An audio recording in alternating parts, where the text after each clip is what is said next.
You gotta let people miss out on you. And when I say that, what I really mean is not everybody deserves your energy and your attention and your time.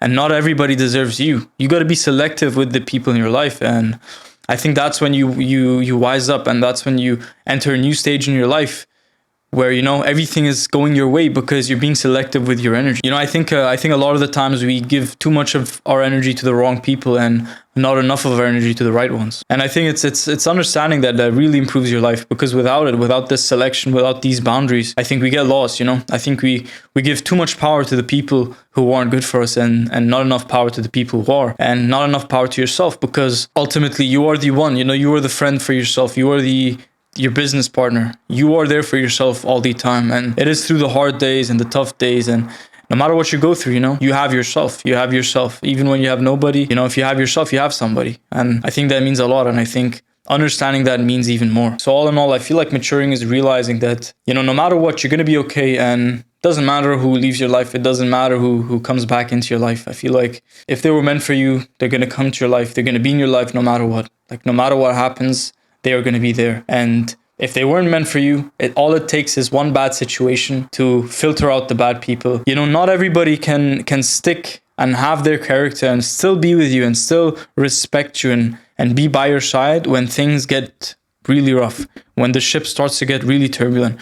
And I think that's where, the difference lies. It's understanding that not everybody is going to stay on the ship when it's turbulent. Most people are going to jump off the ship. They're going to take those little sailboats you have, or not the sailboats, the life rafts, and they're going to go somewhere else. They're going to take them and escape.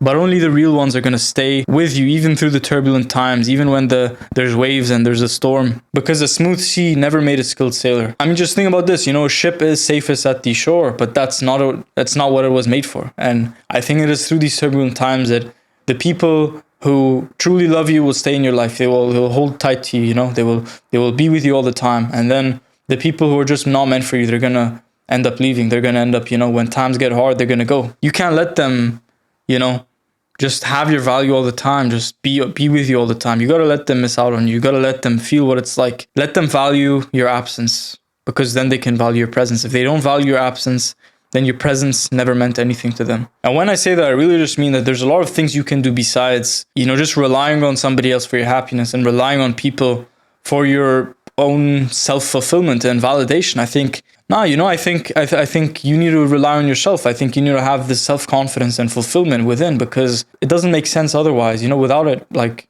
nothing else makes sense. Why would you rely on somebody else for your happiness and fulfillment? I don't understand that. And you shouldn't understand that too, because it doesn't make sense. You're there 24/7. Nobody else is. So why not keep something as constant as your own self, the reason and background for your happiness? So it's realizing that, it's okay to miss people. And I think you should also let people miss out on you, because at the end of the day, your value is your value. And, the mindset that you have with yourself when it comes to your value and the way you see yourself and your self-confidence and your self-esteem, I feel like that's something that you have to develop from within. And, it takes that heartbreak. It takes that failure. It takes that confusion to just teach you that thing, to teach you how to value yourself, to teach you the self-confidence and all these important things like wisdom, character. So I'm starting to realize that it's not really about how you're perceived, but it's more about how you perceive you. Because at the end of the day, perceptions change. And I think it's important to realize that nobody else's perception is more important than your own of yourself. Because you are the way you see yourself, and your reality is defined by the way you see things. And, if the way you see your life isn't nice, isn't positive and inspiring, then it's just going to be negative.